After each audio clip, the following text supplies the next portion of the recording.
Globo Educação foi às 5 capitais: Manaus, Recife, São Paulo, Rio de Janeiro, Curitiba. Ouvimos 150 brasileiros para indagar sobre 4 mitos, 4 provocações que vão nos ajudar a nortear a discussão. Qual o real valor que damos ao conhecimento, à educação? Se os professores receberem melhores salários, a educação vai melhorar? Mais um mito que está nas ruas. Será que tem menino que não tem jeito mesmo, que não aprende? Essa questão nos levou a uma 4ª indagação. Será que um país pode ser considerado justo e com boas perspectivas de desenvolvimento se convive com escolas de qualidade de ensino tão contrastantes, sejam elas públicas ou particulares?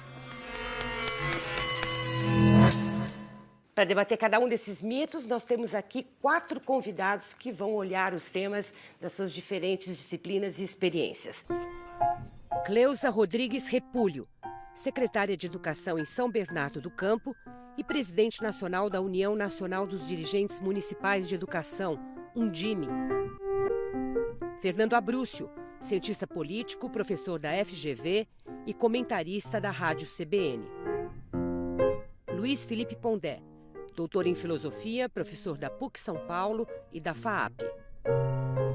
Ricardo Henriques, economista, superintendente executivo do Instituto Unibanco e professor da Universidade Federal Fluminense. Vamos começar com o nosso primeiro mito, que é: o brasileiro dá valor à educação.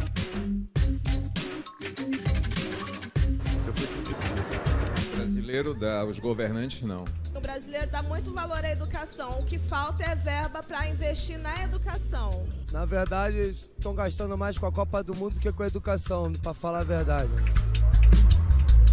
Oi. Quando o brasileiro tem acesso à educação, ele dá valor, sim. Então, acho que hoje em dia os próprios pais não incentivam muito as crianças e adolescentes a estudarem. Pode deitar? Falta ainda um pouco a questão daquela educação de casa, né? Os pais hoje em dia, eu acredito que eles estão deixando muita responsabilidade para a escola. Estão rodando. Porque eu vou estudar se eu posso ser um grande jogador de futebol, eu posso ser uma modelo, eu posso ser tantas outras coisas sem precisar necessariamente de um estudo.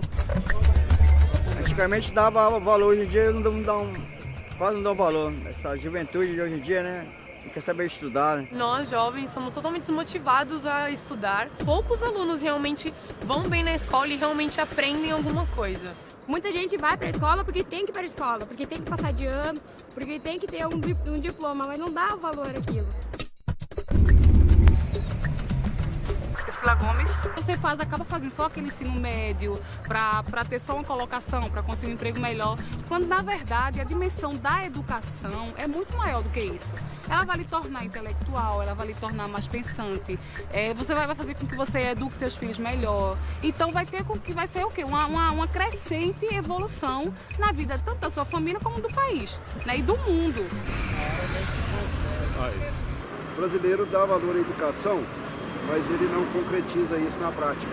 Não adianta falar, o governo não faz isso, o governo não faz aquilo, e a mulher vai e para o carro em fila dupla porque ela tem filho para deixar na escola. O cara já tá vendo aqui, só nessa imundície que tá aqui na beira, já tá dizendo tudo, não precisa nem falar mais nada, né? Sem educação a gente chega em algum lugar? Não chega, né? Não chega. Você acha que um mito é um fato, essa questão do valor à educação? É um fato. Principalmente vindo das pessoas que não tiveram essa oportunidade, né? Na verdade, uma das meninas ali, uma jovem já, que deve ter passado por um processo educativo, porque ela se expressa muito bem, contextualiza todo o processo de educação e ela entende a diferença. A educação para o povo brasileiro é algo mais complexo do que apenas aquilo que se aprende na escola? O que você acha? 2 momentos são importantes hoje na história. Em primeiro lugar, que a geração que não foi escolarizada está à busca da mobilidade social, colocando seus filhos na escola.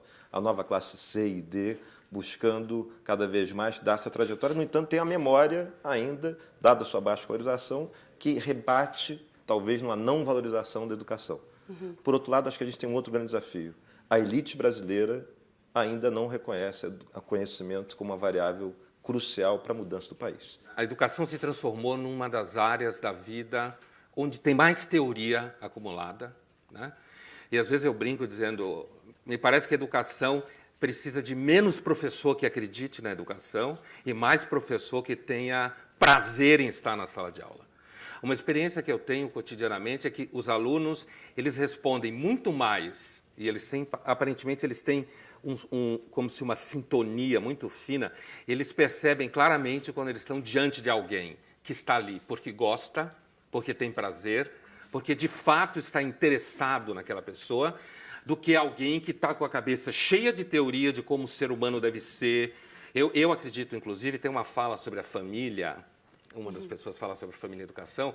Eu acho que uma das coisas que as escolas sofrem muito é porque, com uma certa dissolução do espaço familiar, muito problema de disfuncionalidade familiar e tal, se exige muito da educação. Então, quando você pergunta que os alunos sentem que não tem muita coisa que aprender ou não se sentem estimulados, eu acho que é verdade. E eu acho que muitas vezes, muitas das modas que pegam na educação atrapalham ainda mais. Vou dar um exemplo.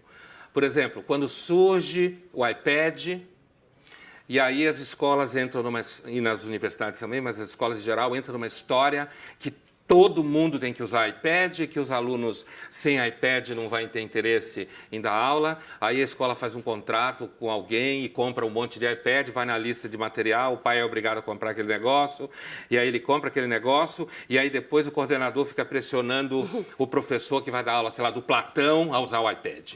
Né? E vai ter que entrar no Wikipedia, foto do Platão, não sei o quê. Isso que eu estou chamando de modismo. Fica procurando o mito da caverna no iPad. Então, eu acho que muitas vezes a educação ela se alimenta de mitos que, teoricamente, deveria aumentar o interesse do aluno, quando, na realidade, não aumenta o interesse. Essa questão toda dos aparatos e dos modismos, até que ponto eles tiram a atenção do que é o conteúdo e de uma aula atrativa para criar outro mito, de que sem isso a gente não consegue ensinar para a nova geração. O que preocupa demais para quem está no poder público e diretamente relacionado a mais de 90% da população brasileira está na escola pública, na educação básica. Então, você tem coisas que são muito latentes. Quando ele coloca a questão do iPad, eu começo a me lembrar de coisas que ficam acontecendo lá nas escolas, assim, não é importante ter computador, é importante, mas o professor, na sua formação, sequer tem uma disciplina que lide com isso. Aí eu vejo lá na sala de aula os alunos de 5 anos, 6 anos, dizendo assim, dá enter, professor, dá enter. Você não vai perder o arquivo, pode dar. Porque, diferente das crianças, nós adultos temos medo de errar. E o professor é analógico e as crianças já são digitais. Mesmo aquelas que têm pouco acesso em casa, têm muito acesso no celular, do amigo, do conhecido, de quem quer que seja. Então, acho que o maior desafio da escola hoje é fazer com que aquilo que ele quer aprender, a gente consiga dar. Mas, para isso, a gente precisa mudar muito a formação dos professores. A gente sai especialista em Vygotsky e Vallon e não consegue alfabetizar. Né? Como é que a gente tem tanta teoria e os alunos querem a prática? Então, esse tem sido um desafio grande. Eu acho que o Brasil melhorou muito nas séries iniciais, porque as crianças querem ir para a escola. Né? Sempre que você vê as crianças indo para a escola, o que a escola faz que depois eles não querem ir? E fica como aquela menina, eu vou lá, eu vou, e aí? Nós, jovens, somos totalmente desmotivados a estudar. Né? Por que as crianças querem e os adolescentes não? Qual ponte que nós não fizemos? Olha, essa dimensão desse mito, às vezes, você coloca sobre a escola uma expectativa de resolver os problemas da humanidade, sobretudo uma sociedade tão desigual quanto a gente. Então, tem um mito sobre esse mito que você dificulta enormemente ir para o cotidiano. Um dos maiores desafios hoje na escola é dar conta do ordinário, do cotidiano. E não trabalhar só no registro do extraordinário. Então, o espetacular, quando organiza o processo de ensino-aprendizagem, perde a força efetiva que é o ordinário, o comum e o cotidiano, como elemento em que bota o menino e a menina no centro da aprendizagem e se dedica a isso. Mas o que atrai o jovem? O que pode levar do ordinário, como disse o Ricardo, ao aprendizado, porque se a gente não conseguir mostrar a relação entre a educação e a vida das pessoas, é muito difícil que as pessoas deem valor à educação. Mas uma das moças fala uma coisa muito interessante, que é, digamos, a grande graça do conhecimento e da educação, que é o fato de que quando você começa a aprender coisas e você vai compreendendo o mundo, ou vai tendo pelo menos pistas para entender o mundo, aquilo é um processo incessante. Ele não termina nunca mais, ele vai crescendo, crescendo, crescendo. Ela fala assim, você vai mudando tudo, ela diz, né? Ela vai lhe tornar intelectual, ela vai lhe tornar mais pensante. Você vai fazer com que você eduque seus filhos melhor. Então vai ser o quê? Uma crescente evolução na vida tanto da sua família como do país, né? E do mundo. A educação, em particular a escola, precisa produzir encanto e sedução. Porque a partir do encanto e sedução, você consegue colocar essa força viva, a beleza da língua, a força do raciocínio lógico, a criatividade das ciências. Essa agenda é uma agenda com contradição, com inquietação, com angústia, é uma agenda que gera aderência, gera adesão, gera paixão. O processo de aprendizagem precisa de paixão.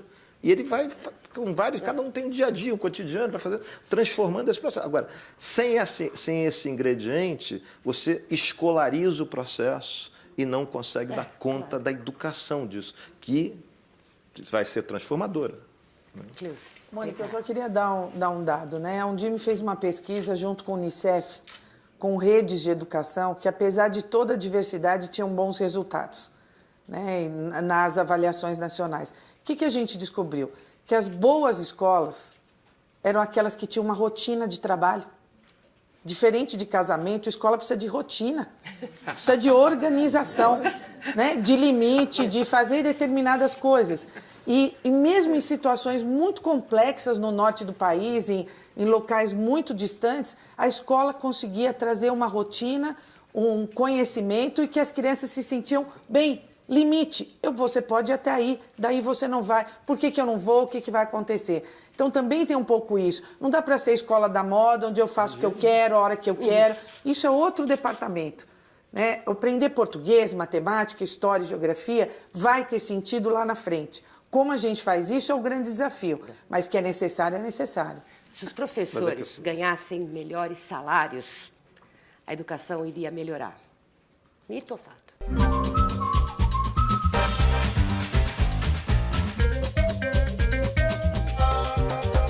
Triste quando vejo alguém falando, eu não vou ser professor, professor não ganha nada.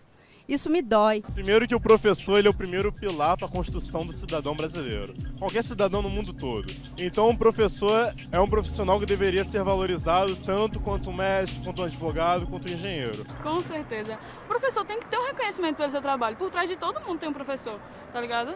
Por trás de quem faz faculdade, por trás de quem tá lá em cima, por trás do empresário, por trás de quem vende frutas. Todo mundo já passou por um professor. Pessoas de todo tipo de classe de trabalho ganham um salário absurdo, se comparado ao salário do professor, que é o salário que é o cara que dá aula para todo mundo. Eu acredito que é um conjunto. O salário é importante sim para incentivá-los, mas acredito que a estrutura da escola em si também influencia muito, a estrutura da educação, não só questão de salário. Eu acho que a melhoria do escolar não depende só do salário dos professores, depende do desempenho de todos, dos alunos, dos diretores, professores, do governo, principalmente. É um dos pilares para a sobrevivência. A gente vê hoje em dia professores que trabalham cargas horárias altíssimas para ganhar um salário mínimo, um pouco mais de um salário mínimo. Hoje o professor, além de ganhar muito pouco, ele não tem tempo para planejar uma aula, né? Ele não tem condições financeiras para investir na carreira dele e algo mais, né? Que tem as desmotivações que a gente vê aí no dia a dia, né?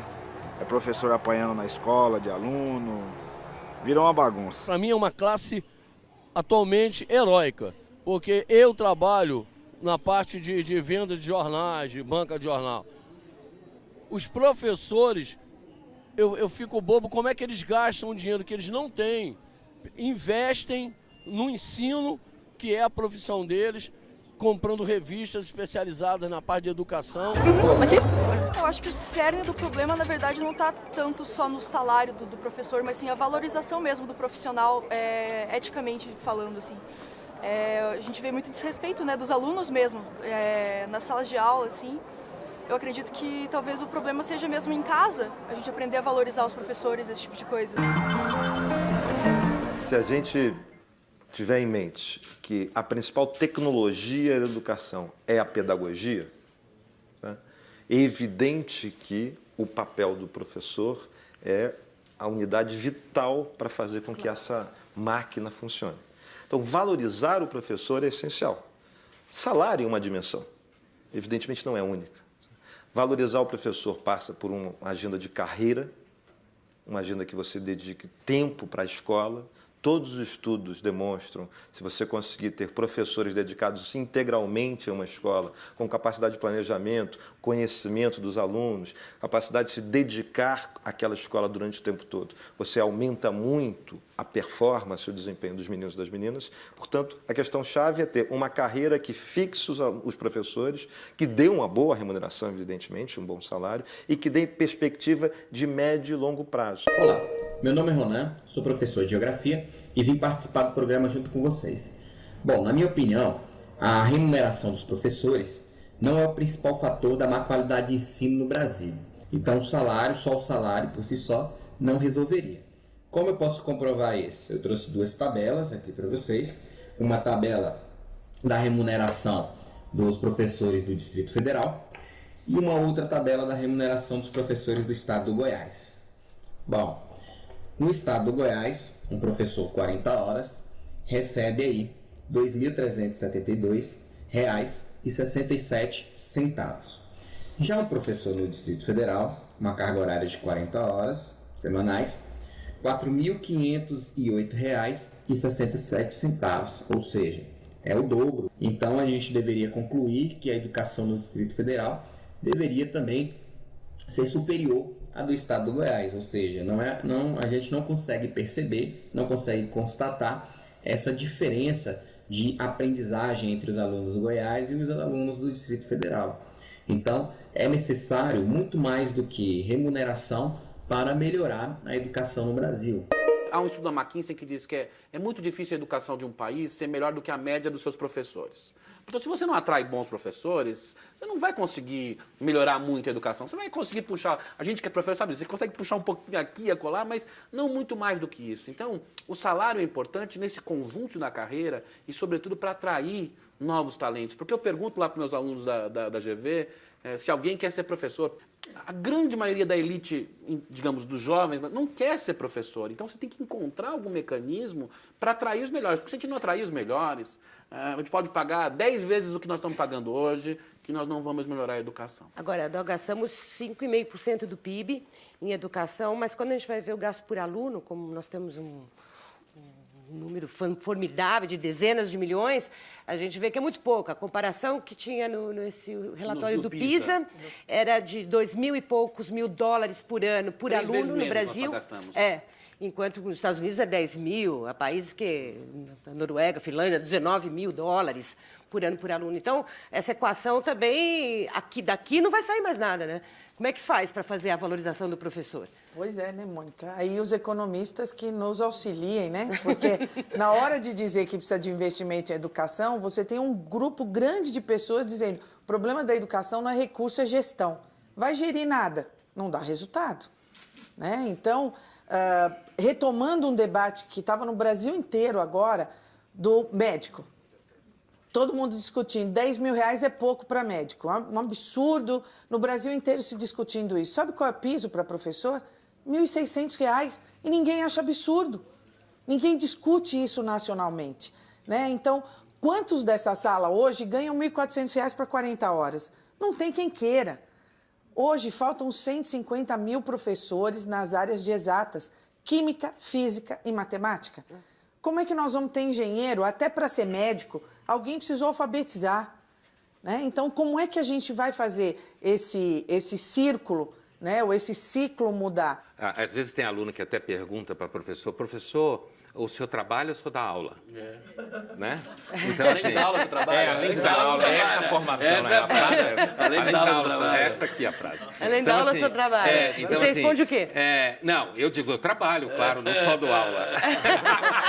Mas assim, tem problema do casamento, que não pode ter rotina, né? E tem rotina, e aí na escola tem uma rotina, mas ele também não suporta a rotina. Eu acho que a educação no Brasil, ela tem duas coisas que me parecem no cotidiano que são importantes, mas que acabam criando desvios e problemas no cotidiano, que um é a entrada do mercado na educação, que eu acho que é um produto complicado, quando se fala em mercado e educação, e do outro lado é a crescente burocracia do sucesso da educação.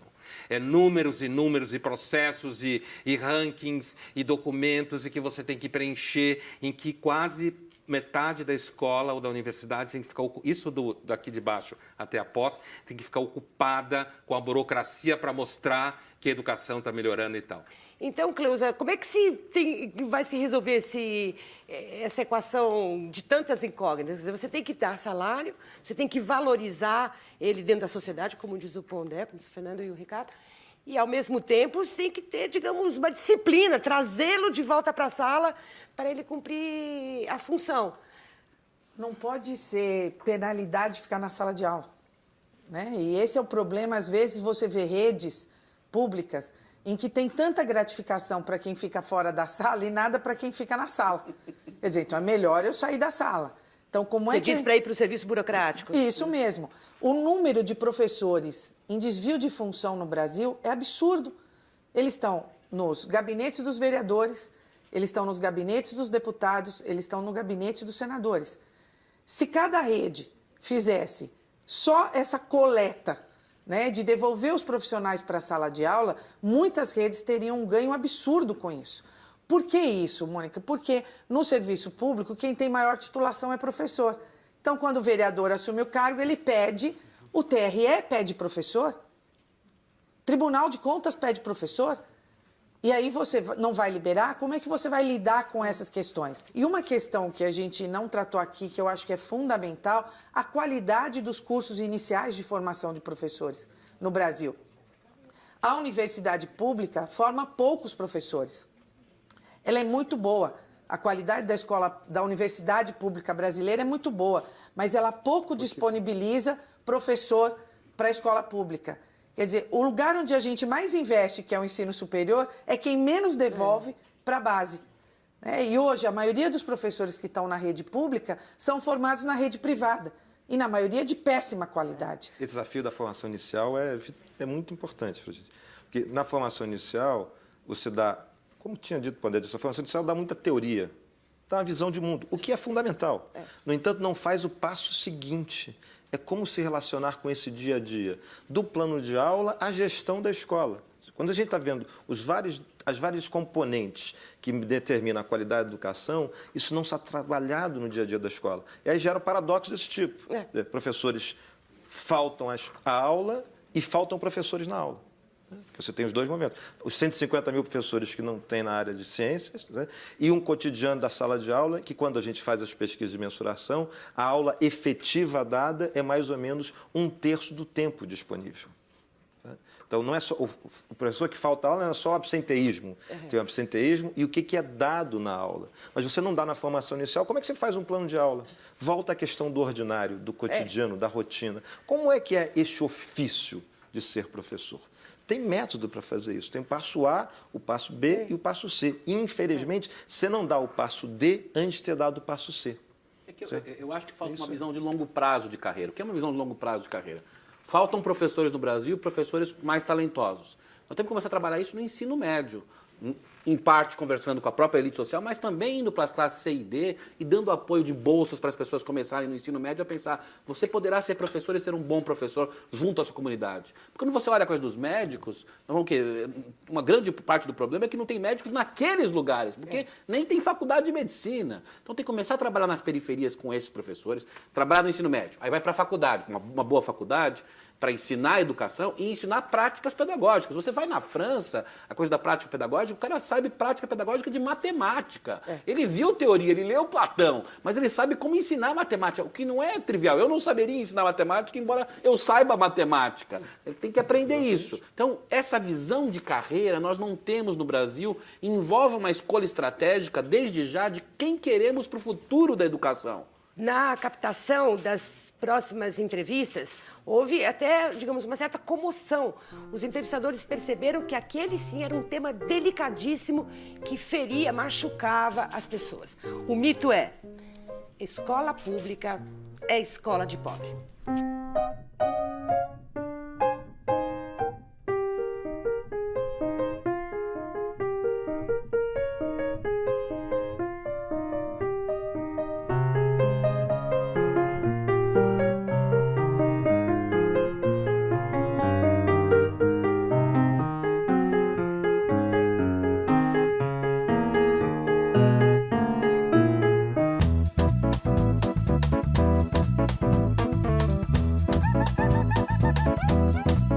Pobre é a educação que é dada nas escolas públicas.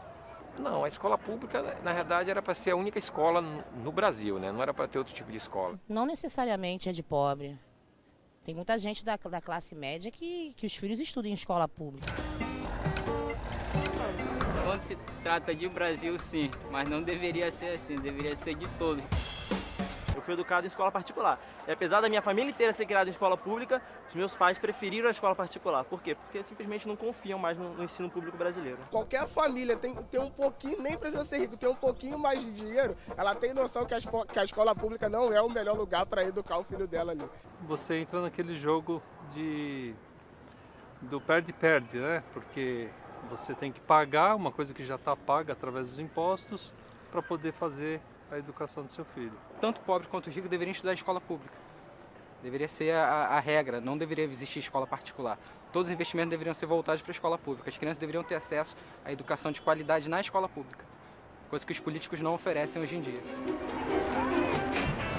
Às vezes, quando a gente vai para Florianópolis, né, tem um parente lá, irmã, a mãe da Michelle mora lá, e a escola pública lá é boa, então a pessoa que tem dinheiro estuda na escola pública, e a escola particular ela é mais uma outra opção, não tem vaga na escola pública e a pessoa vai para particular. Na realidade, hoje em dia é coisa de pobre, mas na realidade não devia ser.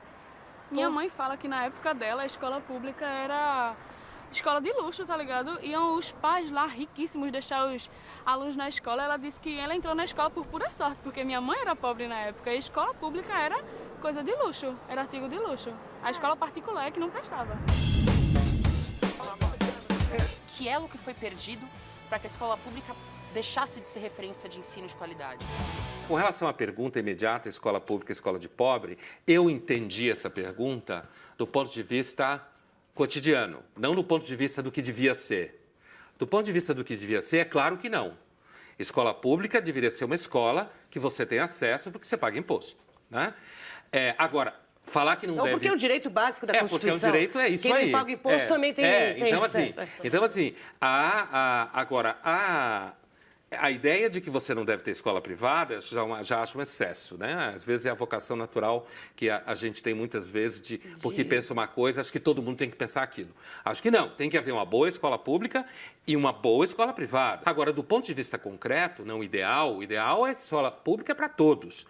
Do ponto de vista concreto, a percepção que a maior parte da população tem é de que a escola é de pobre. Tanto é que grande parte das pessoas, quando tem dinheiro, coloca na escola privada. O que às vezes é um erro. Eu faria uma analogia com o sistema médico. Às vezes você tem seguros de saúde que oferecem serviço médico muito pior do que hospitais públicos. Mas, olha, há uns 10, 15 anos, uma das coisas mais comuns de se ouvir no debate de educação era a saída da classe média da escola pública ajudou no empobrecimento da escola e no certo descaso. A classe média era uma classe capaz de fazer pressão suficiente sobre o poder público pela qualidade. Hoje já não se fala isso. Hoje é como se tivesse dado que, de fato, são os pobres que estão lá, é o que a gente pode dar. Você concorda? Não. Aliás, estou muito inquieta aqui com toda essa discussão. Primeiro, Mônica, a escola pública, de fato, diferente da que a imprensa vai fazer o ranking na hora do IDEB ou do Enem, a escola pública não faz seleção. Portanto, ela é pública de verdade, né? Lá entram as crianças negras, as crianças do campo, as crianças com deficiência, e elas têm espaço e têm que fazer parte desse processo. O Brasil, por anos, negou a essas crianças o direito a ir para a escola.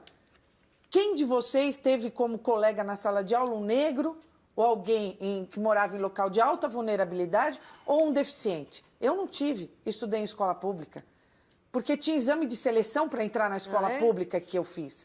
Então, essa é a questão. Se nós vamos ser um país para todos, a educação tem que ser para todos. Então, eu concordo quando o pai ali colocou sobre Florianópolis e sobre Manaus. Às vezes, quando a gente vai para Florianópolis, né, tem um parente lá, irmã, a mãe da Michelle mora lá, e a escola pública lá é boa, então a pessoa que tem dinheiro estuda na escola pública, e a escola particular ela é mais uma outra opção, não tem vaga na escola pública, e a pessoa vai para particular. Está aí o financiamento para os economistas discutirem.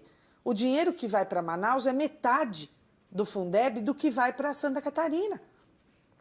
Por que as crianças em São Paulo podem valer mais do que as crianças do Maranhão, por exemplo? Porque em São Paulo nós recebemos o dobro de recursos do Fundeb do que as crianças de lá.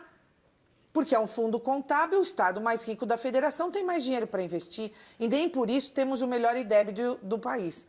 Então, essa questão, essa discussão de que é para pobre, eu não coloco que ela é para pobre e vi... Mas nessa própria repartição que você está falando, é uma repartição que mostra que para os pobres há mais descaso. É cruel. Né? A gente tem que inverter todo esse processo de investimento, ele não pode ser linear. Porque nós temos que dar para quem é mais pobre, menos oportunidade, mais recurso, mais controle, mais acompanhamento, mas não dá para continuar tendo São Paulo com um valor de Fundeb e Minas Gerais que está encostado, para não dizer que está longe. O valor é menor. Cidades como a que eu sou secretária têm uma boa arrecadação. Ao lado, nós temos uma cidade que é todinha área de manancial. Como é que aquela cidade vai competir com a minha que tem todas as montadoras? Isso é muito cruel para a educação e para a saúde pública. Né? Porque cidades maiores, com mais concentração de renda, conseguem recursos maiores. Esse saudosismo da boa escola pública dos anos 50, 60, ela não faz nenhum sentido. Exatamente por isso. É um saudosismo de uma escola que era uma escola de poucos.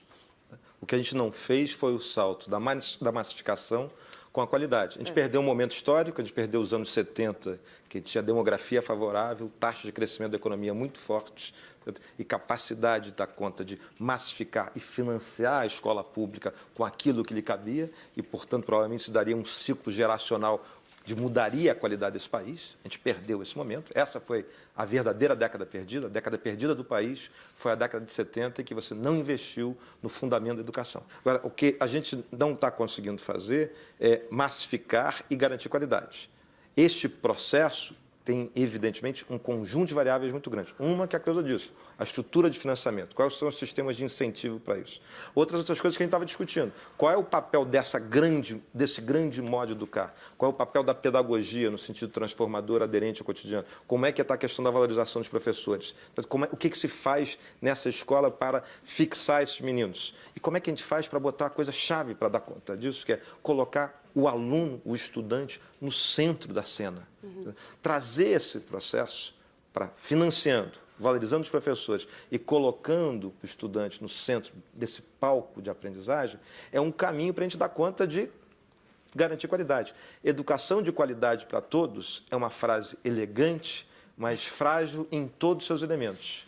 Quem são os todos? Quais são os todos que lá estão? O que é qualidade e que de educação a gente está falando? Essa grande declaração, que tem uma enorme elegância, não se traduz numa aderência do dia a dia que seja efetiva para a gente fazer essa transformação. Nesse sentido, então, esse mito é fato. A escola pública é escola de pobre. Eu acho que tem dois sentidos na frase, vou fazer uma brincadeira com a frase. Se você falar escola pública é escola de pobre, estatisticamente é verdade. A maior parte da população pobre está em escola pública. E eu diria, graças a Deus, porque até 1988, 1/3 das crianças de 7 a 14 anos estava fora da escola. Então, essa ideia de que a escola pública era boa na década de 50, para quem, né? Tem um outro sentido na frase, que a escola pública é escola pobre. Eu acho que é isso que incomoda mais as pessoas. Porque ser escola de pobre e ter pessoas pobres lá, as pessoas pobres lidam com pessoas pobres também. Não há nenhum problema quanto a isso. Escola pública é escola pobre no seguinte sentido. Queremos escola melhor. Eu acho que isso começa a crescer no Brasil porque há 10, 15 anos não era tão forte porque as pessoas não tinham ainda tido a educação. O que começa a acontecer? Você começa a massificar a escola ganha um outro sentido, sobretudo para os mais pobres, e aí depois de um certo tempo, assim, bom, temos escola, mas queremos... Aquela música da Rita Lee tem toda a razão, né? Quanto mais tem, mais quer. Isso é o ser humano. Você ganhou a escola primeiro, agora eu quero algo mais do que essa escola. Eu não quero escola pobre. Então, o que faz a diferença, Cleusa, numa escola? O que faz com que uma escola, no seu sistema, em São Bernardo do Campo, tenha um desempenho muito melhor que o outro, que... ambas no mesmo espaço físico, com o mesmo tipo de recurso.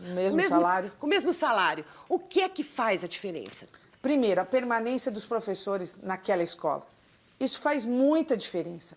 A criação do vínculo, né? A permanência do diretor por um tempo, porque também não é fato de que um diretor que passa a vida inteira na mesma escola, isso produz resultado positivo. Ao contrário, às vezes ele precisa mesmo circular. Agora, a manutenção dos professores, participação da família e o empenho dos professores. Dentro da sala, né? Dentro da sala de aula. Garantir, eu acho que esse foi o maior desafio, né? Quando eu fui para a secretaria em 2009, colocar 900 professores que estavam fora da sala de volta na sala. Como você fez?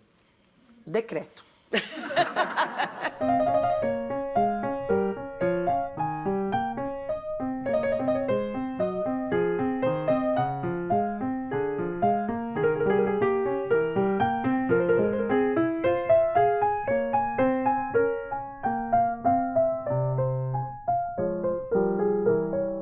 Nosso último mito é interessante de verificar. De onde ele veio?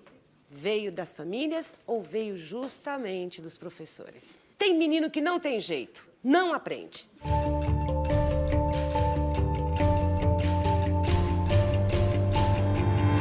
Cada criança tem o seu grau de evolução, então o professor precisa atentar para isso. Não existe aquela criança que não aprenda. A gente tem que mudar as estratégias. Quando as crianças não aprendem de uma maneira, você tem que procurar outras maneiras para que elas possam aprender. Galera, o que acontece é que é um sistema muito duro e ele só aceita um tipo de aprendizado, entendeu? Que é o aprendizado duro de informativo. A pessoa não tem direito a ter o seu próprio tipo de pensamento, que também é considerado como uma forma de conhecimento. Existe uma criança que tem uma grande deficiência de aprendizagem, ou seja, pode ser um disléxico, pode ser alguma coisa, mas isso daí tem como resolver. Pena que a gente, numa escola pública, nós não temos recursos, como psicólogos, como psiquiatras, como psicopedagogos, para poder nos auxiliar nesse trabalho, né? Se tivesse, com certeza, existem 1000 maneiras para fazer qualquer ser humano aprender. Às vezes uma criança ela não aprende por causa da família, às vezes, né, a história que ela passou na família, o ambiente também que ela estuda, né, a vida dela na cotidiana, durante o dia, né, a gente não sabe. Todo ser humano tem a capacidade intelectual de aprender, independente do que for ensinado.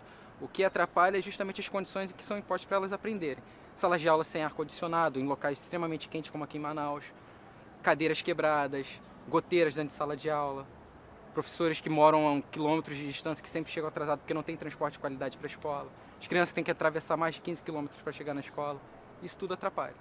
As crianças de periferia, pelo menos, não têm boa alimentação. O que é muito importante, né, para que a criança tenha uma boa aprendizagem. Ela chegue na escola em condições de saúde boa para ter uma boa aprendizagem. O que falta, na realidade, são desempenho também da família, né? Porque às vezes só o professor não pode educar sem ter a família que ajude, né? Eu acho que eu sou exemplo vivo. Não é à toa que agora que eu vim descobrir, a partir de um colega meu que é ator, que eu tenho déficit de atenção. Então esse tempo todo eu não aprendi, não é porque eu era burro, é porque realmente a escola não era preparada para mim. Tem um jeito de pensar nisso, para além das singularidades, que é como entender as altíssimas taxas de evasão que a gente tem. Né? parte dessa taxa de evasão é porque os estudantes são evadidos da escola. Tá? E você tem vários momentos, quando você está na prática do dia a dia da escola, um processo de profecia autorrealizadora. O professor tem um olhar para a escola, que nem o primeiro sutiã. Né? Olha para a sala... Nunca esquece. Nunca esquece. Olha para a sala e vê o que é não tão bem comportado, o bagunceiro, aquele que fala alguma coisa que ele não gostou, cargas enormes de visões de mundo, preconceito racial, preconceito etc. E esta carga da primeira visão se traduz num processo de ensino-aprendizagem muito perverso, que é: eu fecho a sala, dou aula, eu aplico a prova, eu corrijo a prova, e o resultado da prova, ao final, reflete esta profecia inicial. É nesta rotina do dia a dia pervertida que você faz com que a escola se transforme numa máquina de exclusão. Mas aí, Cleusa, o mito é criado, então, pelo professor. Essa bola volta para dentro do sistema. Uma mãe coloca lá o problema de aprendizagem, tem problema de ensinagem também. Né? Porque essa questão, às vezes, da gente vitimizar o professor também me preocupa. Né? Ele não é vítima. O que nós temos é que valorizar, mas ele não é vítima. De alguma forma, então, o professor é uma escolha de um adulto. Né? Isso. Exatamente. E é uma criança que está lá, uma profissão.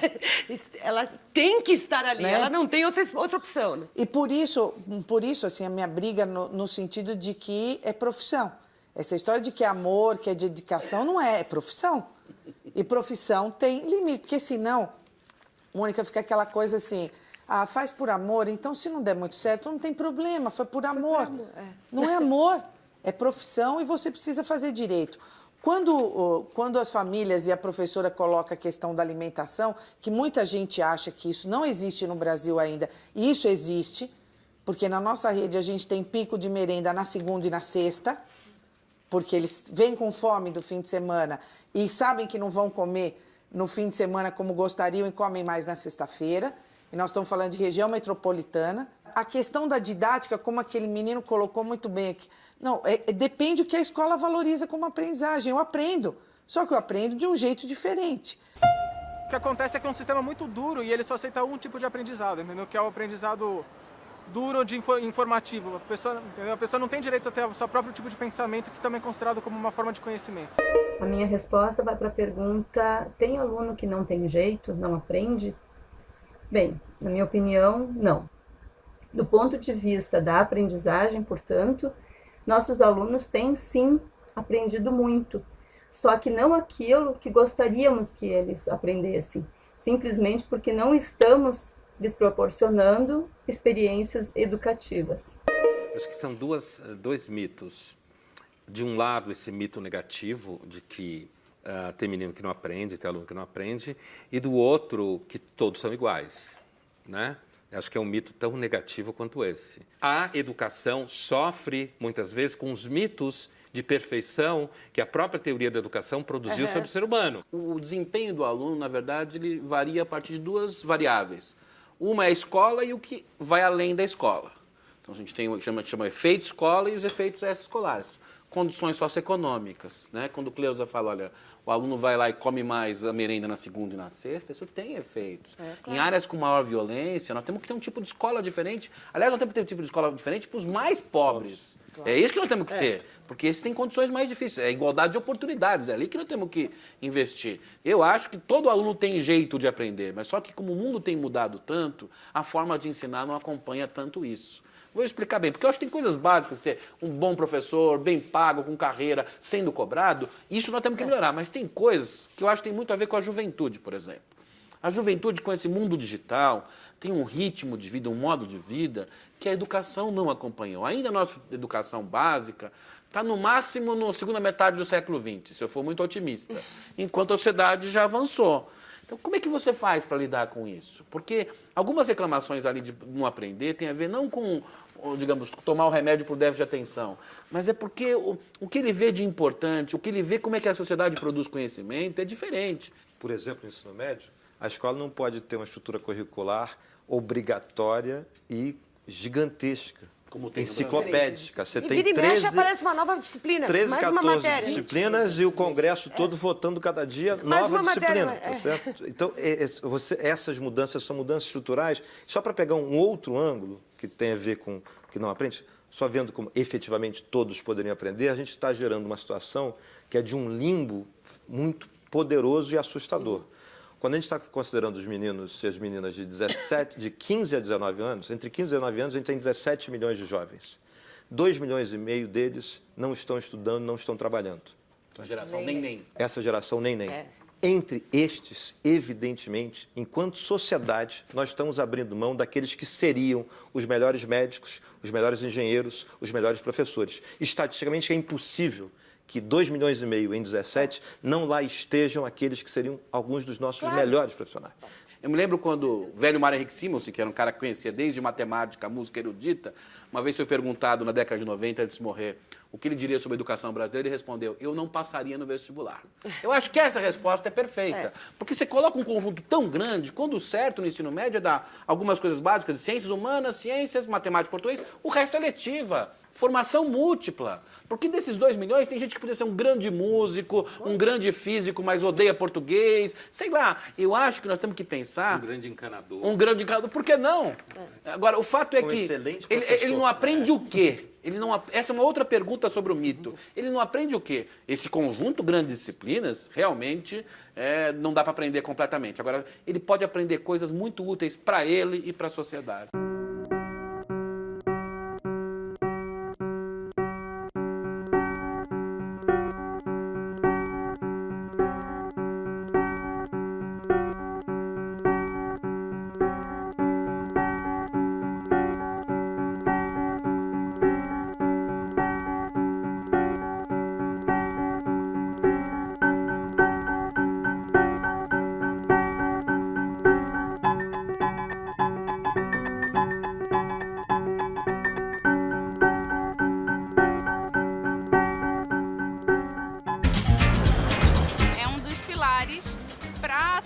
A gente vê hoje em dia professores que trabalham cargas horárias altíssimas para ganhar um salário mínimo, um pouco mais de um salário mínimo.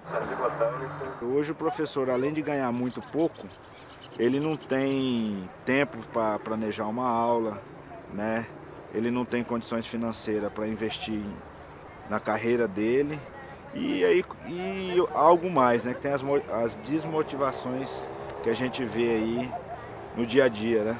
É professor apanhando na escola, de aluno, virou uma bagunça. Para mim é uma classe atualmente heróica, porque eu trabalho na parte de venda de jornais, de banca de jornal. Os professores, eu fico bobo como é que eles gastam o dinheiro que eles não têm, investem no ensino, que é a profissão deles, comprando revistas especializadas na parte de educação. Eu acho que o cerne do problema, na verdade, não está tanto só no salário do professor, mas sim a valorização mesmo do profissional, eticamente falando, assim. A gente vê muito desrespeito, né, dos alunos mesmo, nas salas de aula, assim. Eu acredito que talvez o problema seja mesmo em casa, a gente aprender a valorizar os professores, esse tipo de coisa.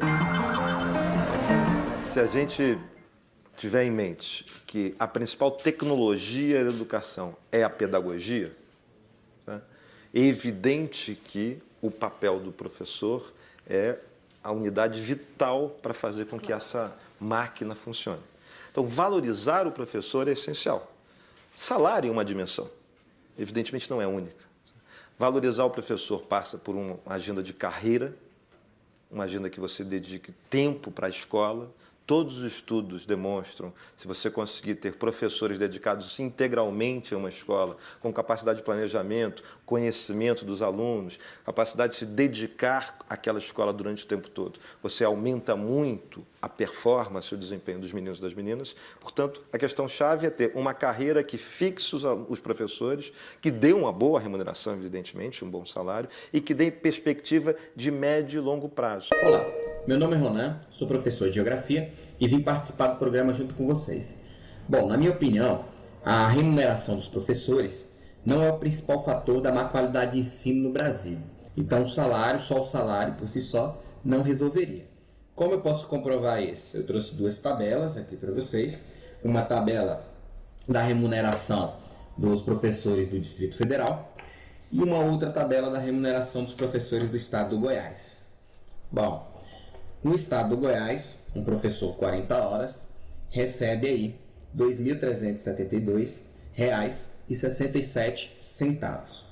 Já o professor... Efeito escola e os efeitos extraescolares. Condições socioeconômicas, né? Quando o Cleusa fala, olha, o aluno vai lá e come mais a merenda na segunda e na sexta, isso tem efeitos. Claro. Em áreas com maior violência, nós temos que ter um tipo de escola diferente. Aliás, nós temos que ter um tipo de escola diferente para os mais pobres. Claro. É isso que nós temos que ter, porque esses têm condições mais difíceis. É igualdade de oportunidades, é ali que nós temos que investir. Eu acho que todo aluno tem jeito de aprender, mas só que como o mundo tem mudado tanto, a forma de ensinar não acompanha tanto isso. Vou explicar bem, porque eu acho que tem coisas básicas, ser um bom professor, bem pago, com carreira, sendo cobrado, isso nós temos que melhorar. Mas tem coisas que eu acho que tem muito a ver com a juventude, por exemplo.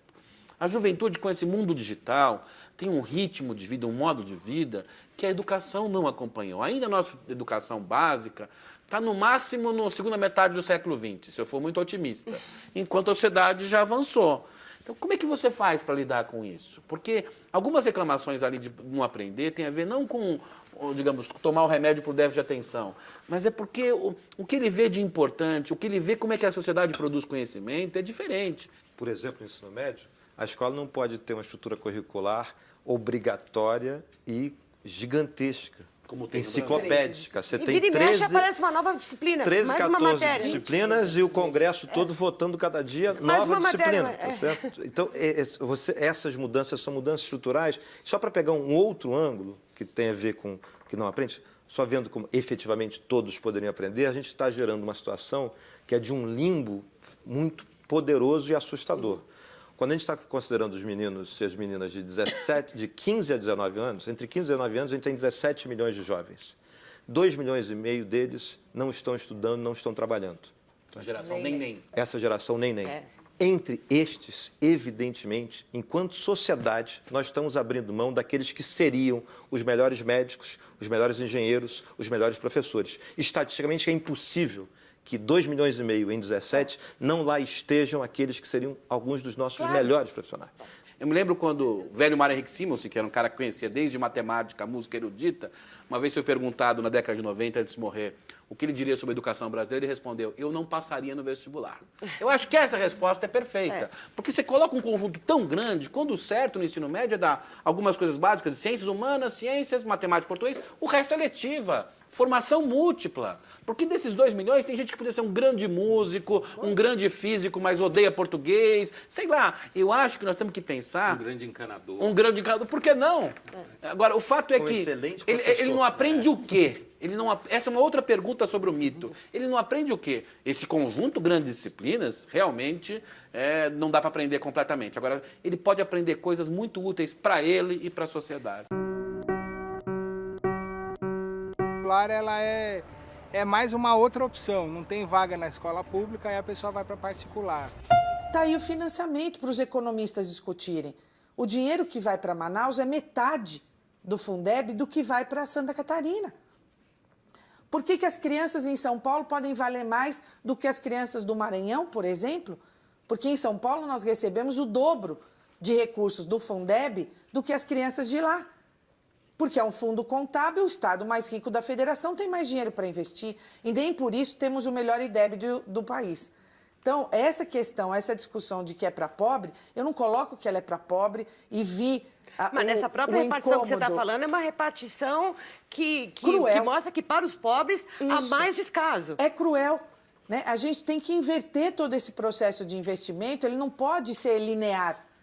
Porque nós temos que dar para quem é mais pobre, menos oportunidade, mais recurso, mais controle, mais acompanhamento, mas não dá para continuar tendo São Paulo com um valor de Fundeb e Minas Gerais que está encostado, para não dizer que está longe.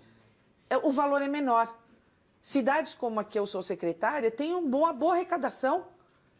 Ao lado, nós temos uma cidade que é todinha área de manancial. Como é que aquela cidade vai competir com a minha que tem todas as montadoras? Isso é muito cruel para a educação e para a saúde pública. Né? Porque cidades maiores, com mais concentração de renda, conseguem recursos maiores. Esse saudosismo da boa escola pública dos anos 50, 60, ela não faz nenhum sentido. Exatamente por isso. O saudosismo de uma escola que era uma escola de poucos. O que a gente não fez foi o salto da massificação com a qualidade. A gente perdeu um momento histórico, a gente perdeu os anos 70, que tinha demografia favorável, taxa de crescimento da economia muito forte e capacidade de dar conta de massificar e financiar a escola pública com aquilo que lhe cabia e, portanto, provavelmente isso daria um ciclo geracional mudaria a qualidade desse país. A gente perdeu esse momento. Essa foi a verdadeira década perdida. A década perdida do país foi a década de 70, em que você não investiu no fundamento da educação. Agora, o que a gente não está conseguindo fazer é massificar e garantir qualidade. Este processo tem, evidentemente, um conjunto de variáveis muito grande. Uma que é a causa disso, a estrutura de financiamento. Quais são os sistemas de incentivo para isso? Outras coisas que a gente estava discutindo. Qual é o papel desse grande modo de educar? Qual é o papel da pedagogia no sentido transformador, aderente ao cotidiano? Como é que está a questão da valorização dos professores? O que se faz nessa escola para fixar esses meninos? E como é que a gente faz para botar a coisa-chave para dar conta disso, que é colocar o aluno, o estudante, no centro da cena. Trazer esse processo para financiando, valorizando os professores e colocando o estudante no centro desse palco de aprendizagem aula. Professores que moram a quilômetros de distância, que sempre chegam atrasados porque não tem transporte de qualidade para a escola. As crianças têm que atravessar mais de 15 quilômetros para chegar na escola. Isso tudo atrapalha. As crianças de periferia, pelo menos, não têm boa alimentação. O que é muito importante, né, para que a criança tenha uma boa aprendizagem, ela chegue na escola em condições de saúde boa para ter uma boa aprendizagem. O que falta, na realidade, são desempenho também da família, né? Porque às vezes só o professor não pode educar sem ter a família que ajude, né? Eu acho que eu sou exemplo vivo. Não é à toa que agora que eu vim descobrir, a partir de um colega meu que é ator, que eu tenho déficit de atenção. Então esse tempo todo eu não aprendi, não é porque eu era burro, é porque realmente a escola não era preparada para mim. Tem um jeito de pensar nisso, para além das singularidades, que é como entender as altíssimas taxas de evasão que a gente tem. Né? Parte dessa taxa de evasão é porque os estudantes são evadidos da escola. Tá? E você tem vários momentos, quando você está na prática do dia a dia da escola, um processo de profecia autorrealizadora. O professor tem um olhar para a escola, que nem o primeiro sutiã. Né? Olha para a sala... Nunca esquece. Nunca esquece. Olha para a sala e vê o que é não tão bem comportado, o bagunceiro, aquele que fala alguma coisa que ele não gostou, cargas enormes de visões de mundo, preconceito racial, preconceito etc. E esta carga da primeira visão se traduz num processo de ensino-aprendizagem muito perverso, que é: eu fecho a sala, dou aula, eu aplico a prova, eu corrijo a prova, e o resultado da prova, ao final, reflete esta profecia inicial. É nesta rotina do dia a dia pervertida que você faz com que a escola se transforme numa máquina de exclusão. Mas aí, Clesa, o mito é criado, então, pelo professor. Essa bola volta para dentro do sistema. Uma mãe coloca lá o problema de aprendizagem, tem problema de ensinagem também. Né? Porque essa questão, às vezes, da gente vitimizar o professor também me preocupa. Né? Ele não é vítima. O que nós temos é que valorizar, mas ele não é vítima. De alguma forma, então, o professor é uma escolha de um adulto. Né? Isso. E é uma criança que está lá... É uma profissão. Ela tem que estar ali, né? Ela não tem outra opção. Né? E por isso assim, a minha briga no sentido de que é profissão. Essa história de que é amor, que é dedicação, não é profissão. E profissão tem limite. Que quando a gente faz as pesquisas de mensuração, a aula efetiva dada é mais ou menos 1/3 do tempo disponível. Então, não é só o professor que falta aula, não é só absenteísmo. Tem o absenteísmo e o que é dado na aula. Mas você não dá na formação inicial. Como é que você faz um plano de aula? Volta à questão do ordinário, do cotidiano, da rotina. Como é que é este ofício de ser professor?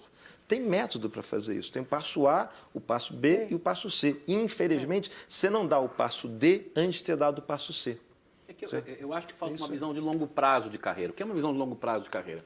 Faltam professores no Brasil, professores mais talentosos. Nós temos que começar a trabalhar isso no ensino médio.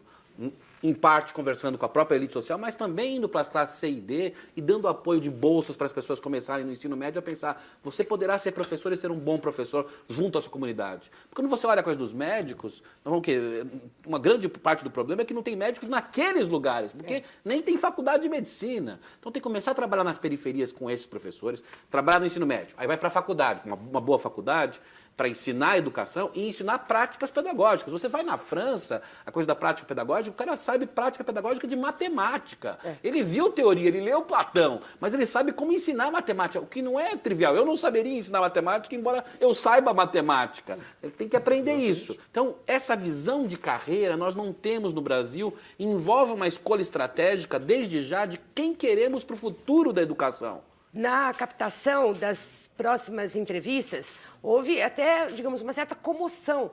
Os entrevistadores perceberam que aquele sim era um tema delicadíssimo que feria, machucava as pessoas.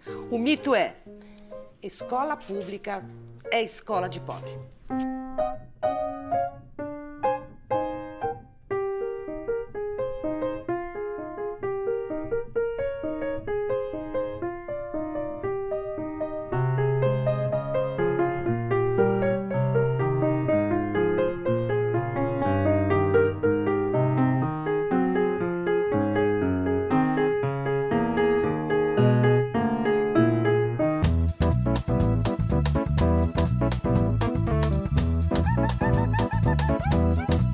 Pobre é a educação que é dada nas escolas públicas. Não, a escola pública, na verdade, era para ser a única escola no Brasil, né? Não era para ter outro tipo de escola. Não necessariamente é de pobre. Tem muita gente da classe média que os filhos estudam em escola pública. Quando se trata de Brasil, sim, mas não deveria ser assim, deveria ser de todo. Eu fui educado em escola particular. E apesar da minha família inteira ser criada em escola pública, os meus pais preferiram a escola particular. Por quê? Porque simplesmente não confiam mais no ensino público brasileiro. Qualquer família tem um pouquinho, nem precisa ser rico, tem um pouquinho mais de dinheiro, ela tem noção que... Pesquisa de mensuração, a aula efetiva dada é mais ou menos 1/3 do tempo disponível. Então, não é só o professor que falta aula, não é só o absenteísmo. Tem o absenteísmo e o que é dado na aula. Mas você não dá na formação inicial, como é que você faz um plano de aula? Volta à questão do ordinário, do cotidiano, da rotina. Como é que é esse ofício de ser professor? Tem método para fazer isso. Tem o passo A, o passo B e o passo C. E, infelizmente, você não dá o passo D antes de ter dado o passo C. Eu acho que falta uma visão de longo prazo de carreira. O que é uma visão de longo prazo de carreira? Faltam professores no Brasil, professores mais talentosos. Nós temos que começar a trabalhar isso no ensino médio. Em parte conversando com a própria elite social, mas também indo para as classes C e D e dando apoio de bolsas para as pessoas começarem no ensino médio a pensar, você poderá ser professor e ser um bom professor junto à sua comunidade. Porque quando você olha a coisa dos médicos, uma grande parte do problema é que não tem médicos naqueles lugares, porque nem tem faculdade de medicina. Então tem que começar a trabalhar nas periferias com esses professores, trabalhar no ensino médio. Aí vai para a faculdade, uma boa faculdade, para ensinar a educação e ensinar práticas pedagógicas. Você vai na França, a coisa da prática pedagógica, o cara sabe prática pedagógica de matemática. Ele viu teoria, ele leu Platão, mas ele sabe como ensinar matemática, o que não é trivial. Eu não saberia ensinar matemática, embora eu saiba matemática. Ele tem que aprender isso. Então, essa visão de carreira nós não temos no Brasil, envolve uma escolha estratégica, desde já, de quem queremos para o futuro da educação. Na captação das próximas entrevistas, houve até, digamos, uma certa comoção. Os entrevistadores perceberam que aquele sim era um tema delicadíssimo que feria, machucava as pessoas. O mito é: escola pública é escola de pobre.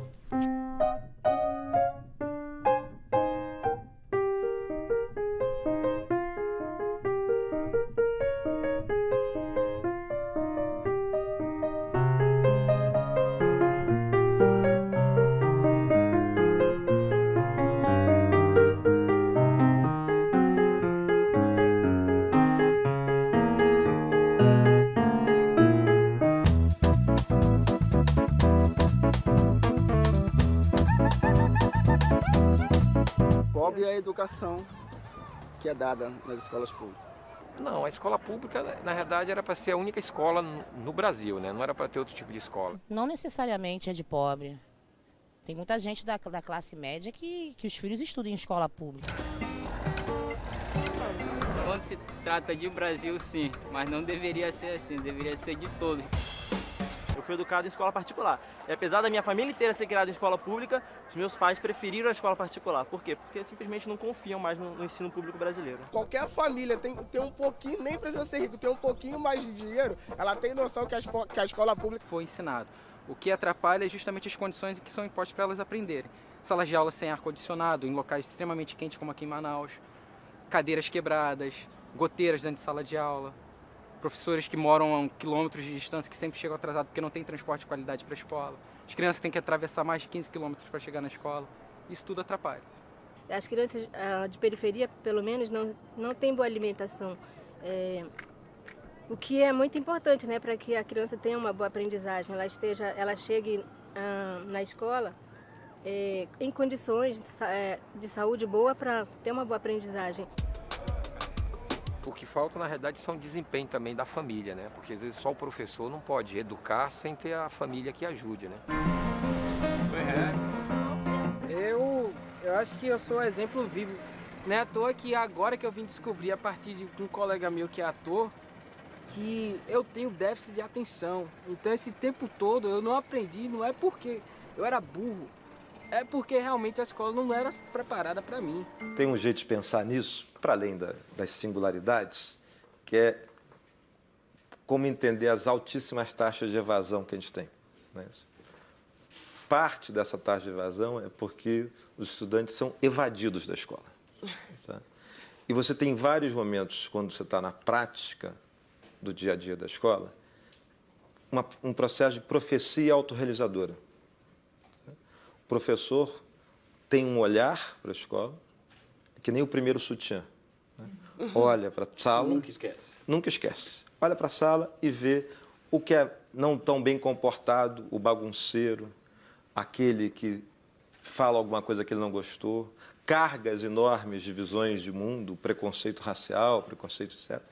E esta carga da primeira visão se traduz num processo de ensino-aprendizagem muito perverso, que é: eu fecho a sala, dou aula, eu aplico a prova, eu corrijo a prova, e o resultado da prova, ao final, reflete esta profecia inicial. É nesta rotina do dia a dia pervertida que você faz com que a escola se transforme numa máquina de exclusão. Mas aí, Clesa, o mito é criado, então, pelo professor. Essa bola volta para dentro do sistema. Uma mãe coloca lá o problema de aprendizagem, tem problema de ensinagem também. Né? Porque essa questão, às vezes, da gente vitimizar o professor também me preocupa. Né? Ele não é vítima. O que nós temos é que valorizar, mas ele não é vítima. De alguma forma, então, o professor é uma escolha de um adulto, né? Isso, exatamente. E é uma criança que está lá, uma profissão. Ela tem que estar ali, né? Ela não tem outra... Isso que eu estou chamando de modismo. O mito da caverna no iPad. Então, eu acho que muitas vezes a educação ela se alimenta de mitos que, teoricamente, deveria aumentar o interesse do aluno, quando, na realidade, não aumenta o interesse. Essa questão toda dos aparatos e dos modismos, até que ponto eles tiram a atenção do que é o conteúdo e de uma aula atrativa para criar outro mito, de que sem isso a gente não consegue ensinar para a nova geração. O que preocupa demais para quem está no poder público e diretamente relacionado a mais de 90% da população brasileira está na escola pública, na educação básica. Então, você tem coisas que são muito latentes. Quando ele coloca a questão do iPad, eu começo a me lembrar de coisas que ficam acontecendo lá nas escolas, assim, não é importante ter computador, é importante, mas o professor, na sua formação, sequer tem uma disciplina que lide com isso. Aí eu vejo lá na sala de aula os alunos de 5 anos, 6 anos, dizendo assim: dá enter, professor, dá enter. Você não vai perder o arquivo, pode dar. Porque, diferente das crianças, nós adultos temos medo de errar. E o professor é analógico e as crianças já são digitais. Mesmo aquelas que têm pouco acesso em casa, têm muito acesso no celular, do amigo, do conhecido, de quem quer que seja. Então, acho que o maior desafio da escola hoje é fazer com que aquilo que ele quer aprender, a gente consiga dar. Mas para isso a gente precisa mudar muito a formação dos professores. A gente sai especialista em Vygotsky e Vallon e não consegue alfabetizar, né? Como é que a gente tem tanta teoria e os alunos querem a prática? Então, esse tem sido um desafio grande. Eu acho que o Brasil melhorou muito nas séries iniciais, porque as crianças querem ir para a escola, né? Sempre que você vê as crianças indo para a escola, o que a escola faz que depois eles não querem ir? E fica como aquela menina, eu vou lá, eu vou, e aí? Nós, jovens, somos totalmente desmotivados a estudar. Né? Por que as crianças querem e os adolescentes não? Qual ponte que nós não fizemos? Olha, essa dimensão desse mito, às vezes, você coloca sobre a escola uma expectativa de resolver os problemas da humanidade, sobretudo uma sociedade tão desigual quanto a gente. Então, tem um mito sobre esse mito que você dificulta enormemente ir para o cotidiano. Um dos maiores desafios hoje na escola é dar conta do ordinário, do cotidiano. E não trabalhar só no registro do extraordinário. Então, o espetacular, quando organiza o processo de ensino-aprendizagem, perde a força efetiva que é o ordinário, o comum e o cotidiano, como elemento em que bota o menino e a menina no centro da aprendizagem e se dedica a isso. Pessoas de todo tipo de classe de trabalho ganham um salário absurdo, se comparado ao salário do professor, que é o cara que dá aula para todo mundo. Eu acredito que é um conjunto. O salário é importante sim para incentivá-los, mas acredito que a estrutura da escola em si também influencia muito, a estrutura da educação, não só questão de salário. Eu acho que a melhoria do escolar não depende só do salário dos professores, depende do desempenho de todos, dos alunos, diretores, professores, do governo, principalmente. É um dos pilares para a sobrevivência. A gente vê hoje em dia professores que trabalham cargas horárias altíssimas para ganhar um salário mínimo, um pouco mais de um salário mínimo. Hoje o professor, além de ganhar muito pouco, ele não tem tempo para planejar uma aula, né? Ele não tem condições financeiras para investir na carreira dele e algo mais, né? Que tem as desmotivações que a gente vê aí no dia a dia, né? É professor apanhando na escola, de aluno, virou uma bagunça. Para mim é uma classe atualmente heróica, porque eu trabalho na parte de venda de jornais, de banca de jornal.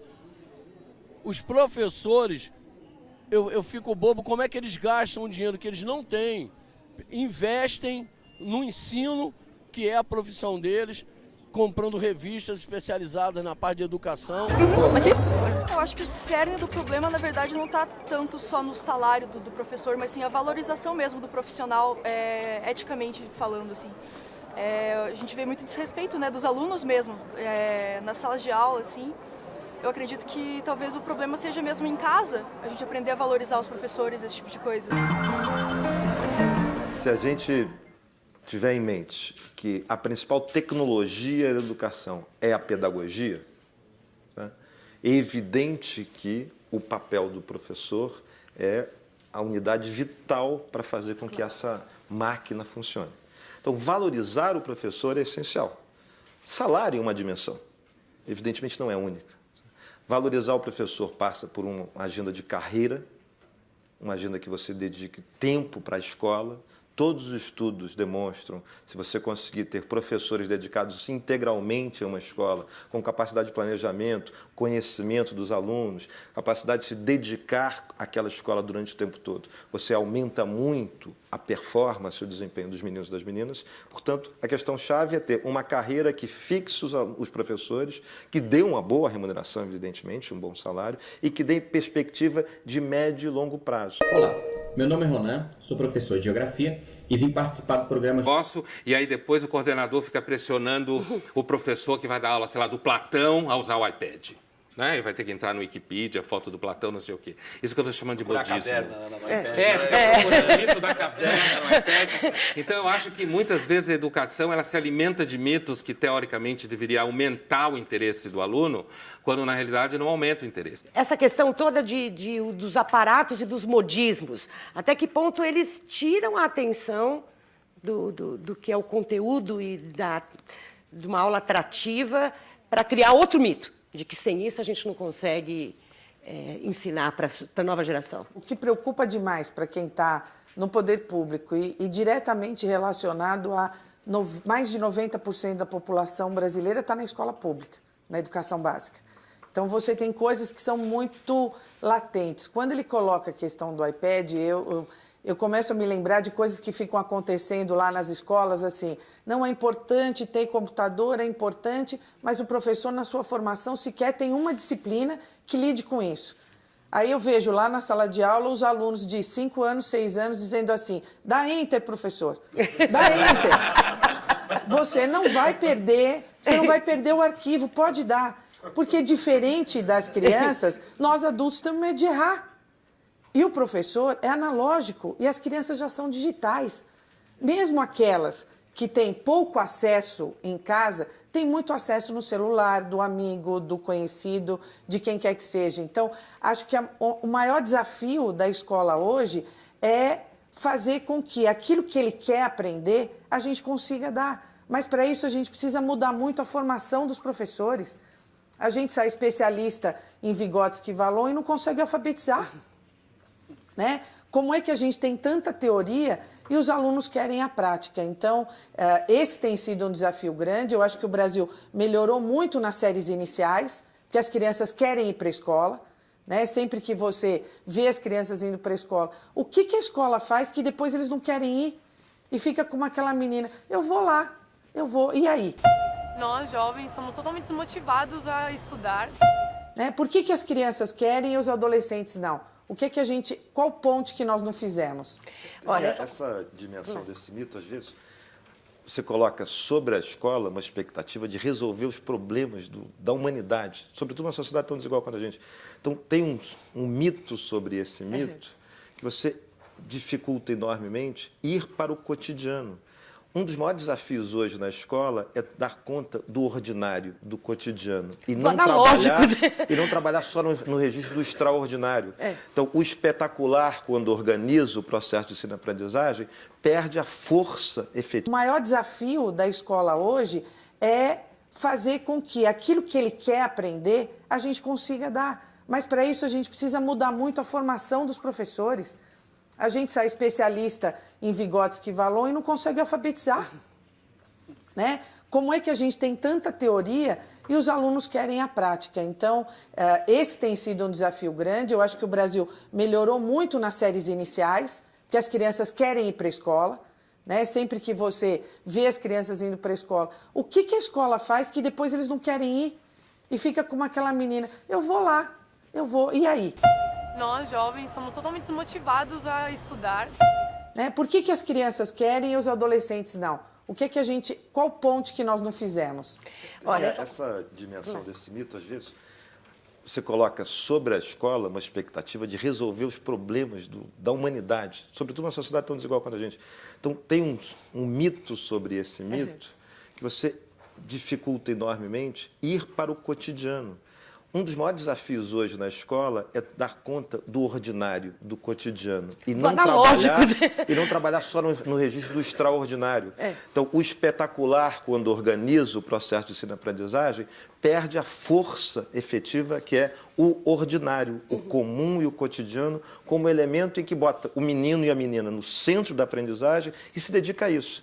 Mas o que atrai o jovem? O que pode levar do ordinário, como disse o Ricardo, ao aprendizado? Porque se a gente não conseguir mostrar a relação entre a educação e a vida das pessoas, é muito difícil que as pessoas deem valor à educação. Mas uma das moças fala uma coisa muito interessante, que é, digamos, a grande graça do conhecimento e da educação, que é o fato de que quando você começa a aprender coisas e você vai compreendendo o mundo, ou vai tendo pelo menos pistas para entender o mundo, aquilo é um processo incessante.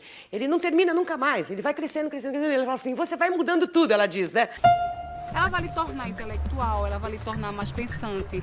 Você vai fazer com que você eduque seus filhos melhor. Então vai ser o quê? Uma crescente evolução na vida tanto da sua família como do país, né? E do mundo. A educação, em particular a escola, precisa produzir encanto e sedução.